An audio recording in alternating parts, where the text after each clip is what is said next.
What's up, YouTube? The NBA is finally back, and last night we got a reminder of why the Boston Celtics are one of the elite teams in the NBA. Behind a combined 70 points from Jayson, Tatum, and Jaylen Brown, and a very opportunistic defense, they were able to put Philly away. Obviously, it was only game one of the season, and these two Eastern Conference contenders will be better. It was an emotional night for the Celtics franchise, honoring the late great Bill Russell, who meant so much to the city, and it was also the first win of interim coach Joe Mazulla's career. Having said that, let's take a look at the game now. My observations from this game were that Embiid was flustered with timely doubles, the Sixers' transition defense is still a major issue, Mazulla did a good job hiding weaker links, and Brogdon really fits in on both ends. I thought the Celtics did an excellent job setting the tone early, specifically with their physicality and making the Sixers extend their offense further from the hoop. Watch Embiid here battle for position. Now take a look at Jaylen Brown at the nail. As soon as Embiid goes into his isolation and he turns, he doesn't even see Brown coming up on him, and that's a rush shot and a miss. On this possession, when Harden comes up, he works the ball to Embiid at the free throw line. Embiid gets into a dribble handoff, and watch Tatum just erase this shot. The Celtics were here early. Early on here still, watch Tatum extend Tucker's catch near half court, and they're trying to work the ball to Harden, but look how far Tucker has to travel. Tatum gives him great ball pressure and doesn't allow him to get there. Embiid catches this ball, and the Celtics are up on him, physical again, and I know Vonleh's whistles for a foul here, but again, they are making it tough on the Sixers. A theme throughout the night was the Sixers' inability to take care of the ball led to easy points off of live ball turnovers for Boston. Watch here as they score on a 4-on-1 break. On this next possession, the Celtics do a great job of keeping Embiid away from the basket, extending his catches further away, and as he works to get there, Vonleh does a good job keeping him perimeter oriented. When Embiid catches this ball, it's under 7 on the clock. He's working, and look at Tatum and the Celtics do a good job shrinking the floor, and when he does try to attack, a nice dig from Tatum and another turnover. Overall, not the best showing from Embiid in general. No matter where the Sixers worked him the ball, he just didn't do a good job of seeing where this help was coming from. Here, Brown gets another dig, which leads to a turnover, and again, the Celtics get another run out. Nice 3-on-1 break.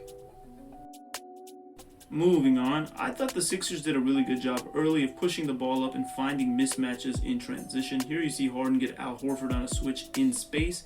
He gets into his size up. Horford is a little overzealous on the closeout, and you see he gets into his landing space. That's a foul every single time. Again, Harden gets an early push. He finds Al Horford, which is his preferred matchup. He pulls him away from the basket. Harden gets into his size up, and Horford doesn't even bother to contest this shot. Just an easy 3 points. From here, I thought Joe Mazulla did an excellent job hiding his fives or his weaker links in general the rest of the game. The Celtics started placing bigger wings on Harden's rollman and would have Grant just switch off if there was a screen. Harden notices this and tries to signal kneeing to him, but Griffin pre-switches with Brogdon. Look how he points at him. And again, Harden tells everybody to kind of clear out, so he gets that Blake matchup, but the precious time is wasted off the clock in order to get this matchup. Harden gets downhill, and by the time the ball's worked back to him, he doesn't have much time left, just 3.7 seconds. Blake bails him out with a terrible foul. Here's another example of Tatum on the roll man. Harden sees this and directs for these guys to clear, and he goes at Blake Griffin, so House comes up as a screener. And while the Sixers get a pretty good look here, the Celtics are willing to live with the Daniel House above the break 3-point shot. Again, you see it here, having Grant on Harrell allows the Celtics to switch. Smart can take the big, so the action is neutralized. Harden tells Harrell to clear out. Instead, they bring Tucker up to bring Vonleh into the action, but now the Sixers are late in the clock. Harden doesn't find anything, and this is the turnover. Boston switching pick and rolls did a really good job of neutralizing the Harden and Embiid pick and roll. Here's one of the 2 times they connected. Nice and one finish by Embiid here. They really did a good job of keeping Philly out of the pressure points, and this is one of the 11 attempts at the rim Philly had all game. Throughout the night, there were multiple possessions like this where the Sixers could not beat the Celtics at the point of attack. The ball would never get inside the 3-point line, and they would settle for a long jump shot. Here's one to Embiid that they're willing to give up, and he bricks it. I don't want to frame this like Philly didn't have success offensively, especially in the first half. They had some good possessions here. Watch Embiid go into a dribble handoff with Harden. Harden swings it to Maxey, and look at Tucker set a nice pin-in screen for an open Harris. That's really good offense. Moving on, let's talk about how Brogdon fits this team. The Celtics have the luxury of being able to trust multiple guys to hold up against bigs in isolation.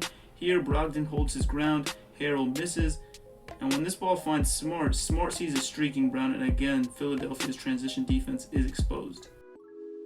I thought there was good variation with how Brogdon attacked. Here, Brogdon clears out to the weak side, and as Tatum has his mismatch, he drives, attracts attention. The ball finds Brogdon, and Brogdon beats Harden in a straight line drive to his left hand. Nice finish. Here, as Brogdon handles the ball, Tatum comes and ghosts the screen, and Brogdon's able to drive to a strong right hand for the nice little pull-up. You always appreciate a nice inbounds play, and Brogdon catches the Sixer sleeping here for an easy 2. And on this last play, Brogdon just breaks down the defense and beats everybody to the rim. We haven't spent much time looking at the Celtics half-court offense, but they did do some clever things to get Brown and Tatum some open looks. One of my favorite plays on the night is here, where Tatum pitches the ball to Brown. Watch Tatum work PJ Tucker down and set a down screen on Embiid to occupy him, while Noah Vonleh flips the angle of the screen. Harden sees this, cheats up at Brown, and Brown finds Horford for the open corner 3. Here, White handles the ball. They bring up Niang in ball screen action. Philadelphia is reluctant to switch Niang. This leads to a short roll look for Grant, and he finds Brown on the weak side for an open 3. And on this possession, Brown receives an early drag screen from Vonleh. He gets right to the middle and hits a pull-up against Embiid's drop.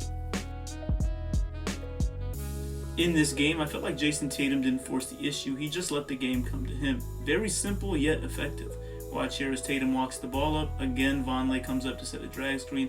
Embiid shows momentarily, and as he goes back, Tatum finds himself wide open and knocks it down.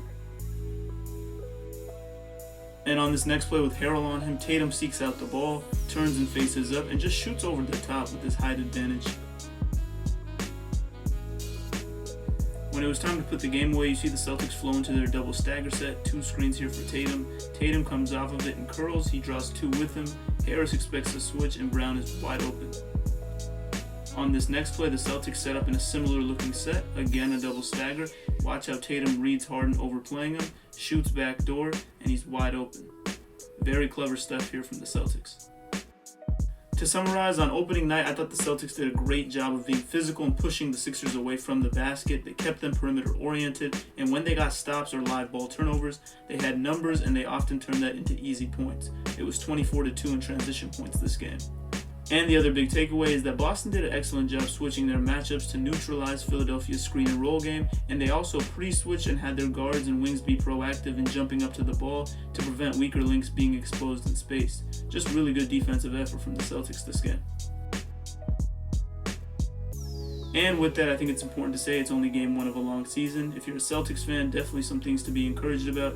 If you made it to the end of this video, I hope you enjoyed and learned something new. Please hit the like button, comment down below who you think will be the #1 seed in the Eastern Conference, and subscribe to this channel if you haven't. Peace.